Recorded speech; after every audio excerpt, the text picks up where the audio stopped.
خوش آمدید the podcast of book reviews میں آج ہم ایک بہت ہی خاص ناول کا جائزہ لے رہے ہیں۔ ایک ایسا ناول جس نے واقعی سوچ کے نئے دروا کیے۔ یہ تجزیہ محمد منتظر مہدی کی تحقیق پر مبنی ہے۔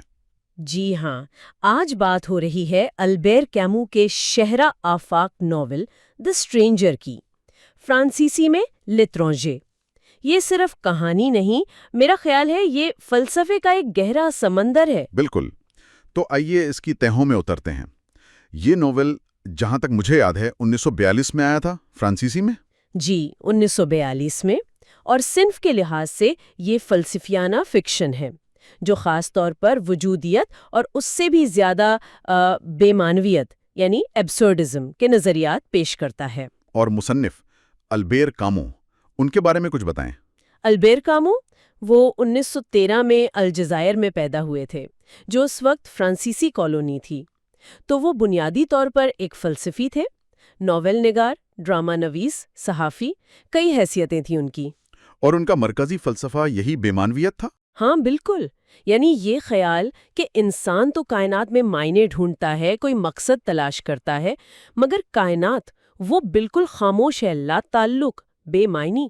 اچھا، یہ تو بڑا دلچسپ نکتہ ہے۔ کیا اس ناول کو کوئی بڑا ایوارڈ ملا تھا؟ نہیں، ناول کو براہ راست تو کوئی بڑا ایوارڈ نہیں ملا، لیکن خود کامو کو 1957 میں ادب کا نوبل انعام ملا، اور اکثر لوگ دی اسٹرینجر کو اس کی ایک کلیدی وجہ سمجھتے ہیں۔ ٹھیک، تو کہانی کیا ہے؟ خلاصہ کیا ہے اس کا؟ کہانی کا مرکزی کردار ہے مرسولٹ، الجزائر کے رہنے والا ایک عام فرانسیسی شہری۔ کہانی شروع ہوتی ہے اس کی والدہ کی موت سے۔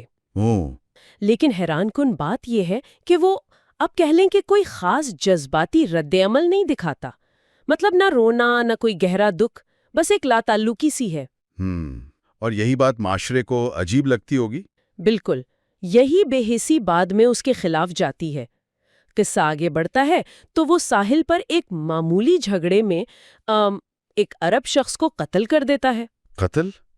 اچھا، پھر کیا ہوتا ہے؟ گرفتاری ہوتی ہے، مقدمہ چلتا ہے، لیکن مقدمے میں قتل کے حالات سے زیادہ اس بات پر بحث ہوتی ہے کہ بھئی اس نے اپنی ماں کی موت پر آنسو کیوں نہیں بہائے تھے۔ اچھا، مطلب جرم سے زیادہ اس کے رویے پر فوکس تھا؟ جی بالکل، گویا اس کا اصل جرم سماجی اصول نہ ماننا تھا، بے حس ہونا تھا، اور آخر کار اسے اسی بنیاد پر معاشرے کے لیے خطرہ سمجھ کر سزائے موت سنا دی جاتی ہے۔ یہ تو بہت ہی عجیب منطق ہے۔ ہاں، لیکن کہانی کا اختتام بھی اہم ہے۔ قید میں موت کا انتظار کرتے ہوئے مورسلیٹ ایک طرح کے ذہنی سکون پر پہنچتا ہے۔ وہ مان لیتا ہے کہ ہاں، کائنات لا تعلق ہے، زندگی بے معنی ہے، اور اسی قبولیت میں اسے ایک آزادی محسوس ہوتی ہے۔ تو یہ ہے وہ ایبسرڈزم جس کی آپ بات کر رہی تھیں، وہ ٹکراؤ کہ ہم مانا چاہتے ہیں اور کائنات چپ ہے، اور اس کو قبول کر لینا ہی آزادی ہے۔ جی، کاموں کے نزدیک جب آپ یہ مان لیتے ہیں کہ کوئی پہلے سے طے شدہ عظیم مقصد نہیں ہے، تو آپ معاشرتی دباؤ سے، جھوٹے دکھاوے سے آزاد ہو جاتے ہیں۔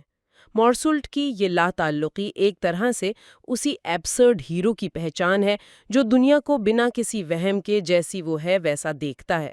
اس میں وجودیت کا پہلو بھی تو ہے، فرد کی آزادی، اس کے فیصلوں کی ذمہ داری۔ یقیناً ہے، مورسولٹ اپنے عمل کا ذمہ دار تو ہے، بھلے اس کے محرکات معاشرے کو سمجھ نہ آئے۔ یہ سوال بھی اٹھتا ہے کہ کیا اس کی یہ بے حسی ایک طرح کی ایمانداری تھی، مطلب وہ سماجی دکھاوے سے انکار کر رہا تھا؟ یہ گہری بات ہے۔ اور فطرت کا کیا کردار ہے اس میں؟ آپ نے ساحل کا ذکر کیا۔ فطرت، خاص طور پر سورج اور سمندر، بہت اہم ہے۔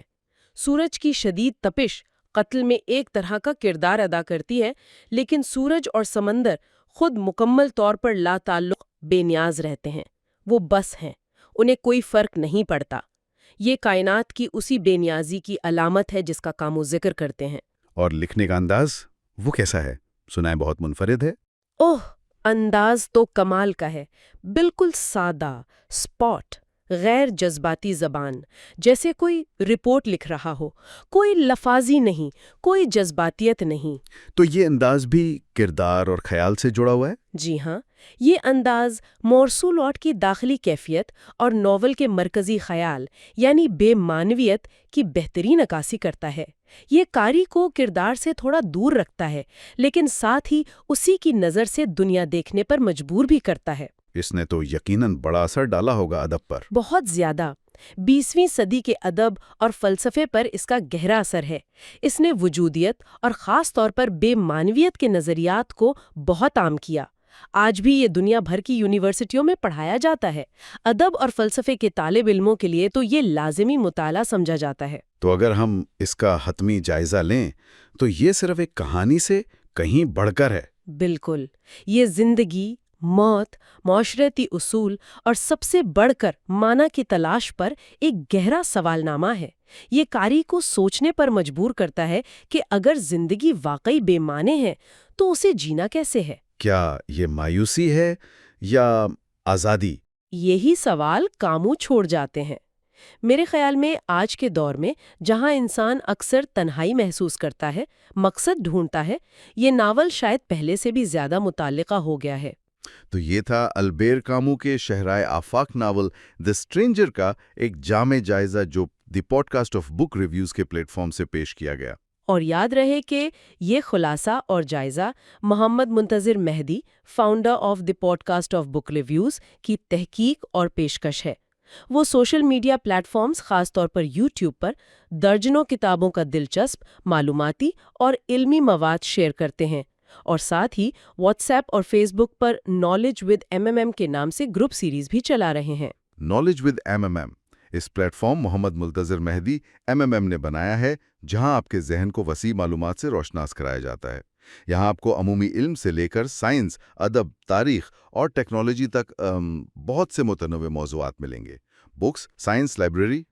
تو اس پلیٹ فارم سے ضرور جڑیں، علم کے اس سفر میں شامل ہوں۔ نالج ود MMM کا لنک آپ کو نیچے تفصیلات یعنی ڈسکرپشن میں مل جائے گا۔ اچھا، اور اگر کوئی یہ کتاب خریدنا چاہے تو؟ اس کے لیے 0349226647 پر رابطہ کیا جا سکتا ہے۔ ٹھیک۔ اور یہ کتاب اور اس سے متعلق دیگر مواد مفت ڈاؤن لوڈ کرنے کے لیے آپ knowledgewithmmm.blogspot.com بھی وزٹ کر سکتے ہیں۔ بہت خوب، تو اگلی گفتگو تک کے لیے اجازت۔